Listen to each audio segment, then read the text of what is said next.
So the first question I have is, who was it who had dementia or Alzheimer's? Yeah, my dad. Like that. Do you remember when you first heard it?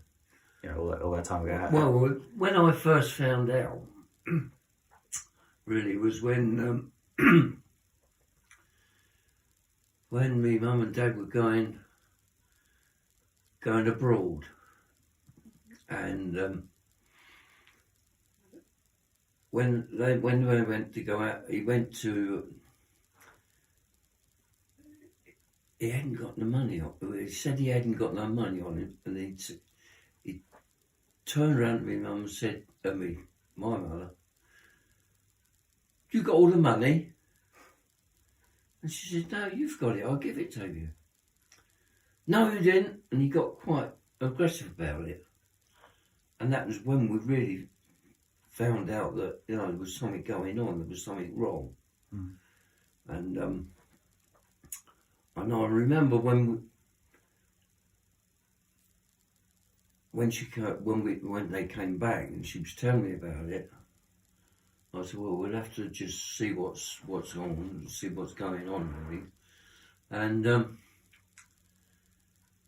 that was when it sort of all started. He still had his car, and he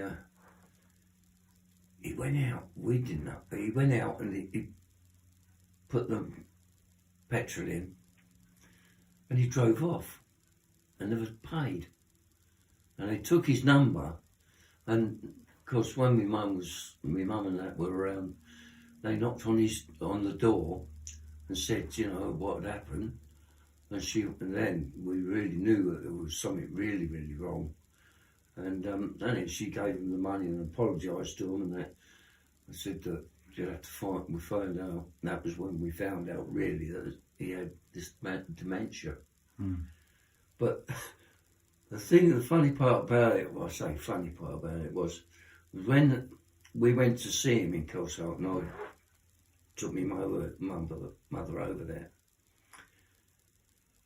And we went into the hospital and we're standing in the sort of hallway, and I'm looking out the window. And I looked out, I said, "There's Dad."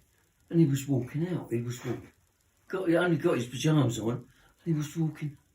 And I had to run down the stairs and run out to collect him. I said, "Where are you off to?"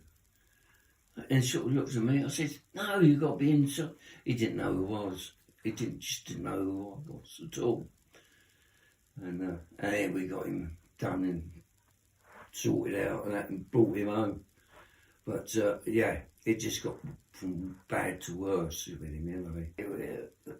It's not a thing that you really want to see, you know, do, because from somebody who was quite active, and he was active because he was in the fire service, and to where he was then, you know, it was just unbelievable. Really was. Something I wouldn't put that against anybody. It's nothing you want to see.